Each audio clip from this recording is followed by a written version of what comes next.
free to put it on the chat. So friends, we being barren in the Bible, it's nothing new. So, but we're going to see why Hannah's situation is a little different.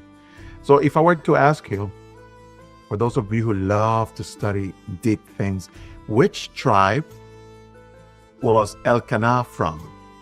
Let's invite Sarah. Ephraim. Ephraim. All right. Thank you, Sarah. Let's ask one more person. Teresa, where is Elkanah? What's his tribe? Judah. Judah. Okay. You know, the good thing about virtual tours is that I will never correct you. I will just keep asking the question until we get the right answer, and everybody learns. LaRonda Davis, I think you have taken this tour before, so you may know the answer. Now, this is my first time, but I was going to say Levi. There, you got it. You got it. If this is your first time, you got it. Was from the tribe of Levi. For those of you who participated, thank you very much. But now you know the real answer. Friends, look at the impact that Hannah did because of her faith, because of her endurance, because of her prayer, because of her loyalty, because once you made a commitment, she had to deliver. Hannah has a direct connection with the King of Kings, David. Amazing, the connection, right? A life of enduring service. Just wanted to give you a highlight before we get into the nitty-gritty of the tour.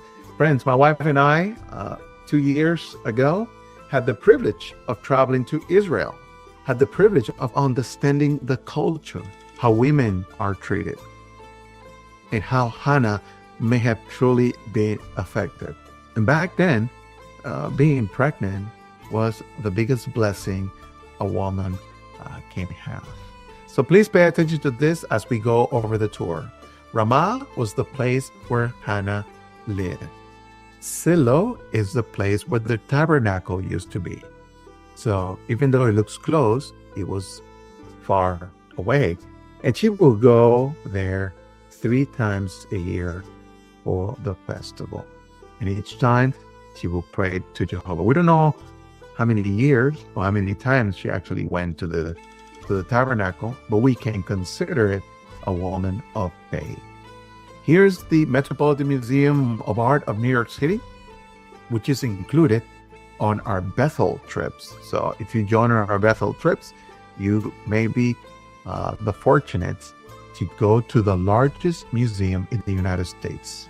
It has the largest amount of artifacts related to Egypt and other nations, and is very popular because of the accuracy of the artifact. In fact, in this tour, we're going to see one of those artifacts. Well, let's go back to the weight of silence. This is episode 1. We're going to talk about episode 2 at the end of the tour. But think about Shiloh. Shiloh is a place that in the Bible, it is referred as the place where earth touches heavens. How is that possible? How can earth touch heavens? Well, this was where the tabernacle was. And this was where people will come to pray to Jehovah. That was the practice back then. A place where true worship took place. And these are all the 12 tribes of Israel and how the land was distributed. And as you can see, Ramah was part of Benjamin and Shiloh was part of Ephraim. And we know that the Levites, they did not have a possession per se, because they were all a line of priests. And that's where Elkanah was from. This is what the place looks like right now. It looks like a desert. But to think about that the temple was there for almost 400 years, it's truly amazing. That everyone from around town will travel to go there. And it was called the center of pure worship. And a family which was divided, will have to go there 3 times a year. Elkanah was the husband. Hannah was the beloved but barren wife. And Peninnah was the fertile second wife, whose presence was a constant reminder of Hannah's pain.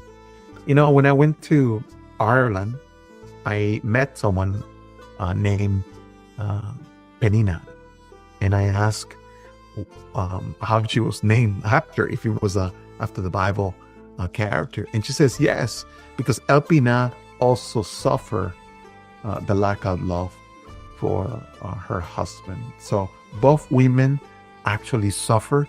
We're going to focus on Hannah because she was the one that prayed to Jehovah, but both women, I'm pretty sure they suffered through this ordeal. No wonder Jehovah put him in to polygamy. But at the end of the day, it was a divided household. And both women were relatively happy to some extent, but they were not truly happy or fully happy because of the situation that was taking place. To give you an idea, everybody knew each other in town. Everybody knew that Hannah was barren and that Peninnah was the one with the children. But everybody also knew that Elkanah was in love with Anna, and he was not as much in love with Peninnah. So it was a drama that was known by everyone. And some people even understand it to some extent. Can anybody help me read what polygamy was like in Bible times? Let's call Isetta Williams to help us with the reading. Did you know? Polygamy was legal, but in Elkanah's home, it brought pain and rivalry. Hannah suffered every day seeing Peninnah with her children, a cruel reminder of her own infertility. The struggle for her husband's love and her place in the family plunged her into constant anguish.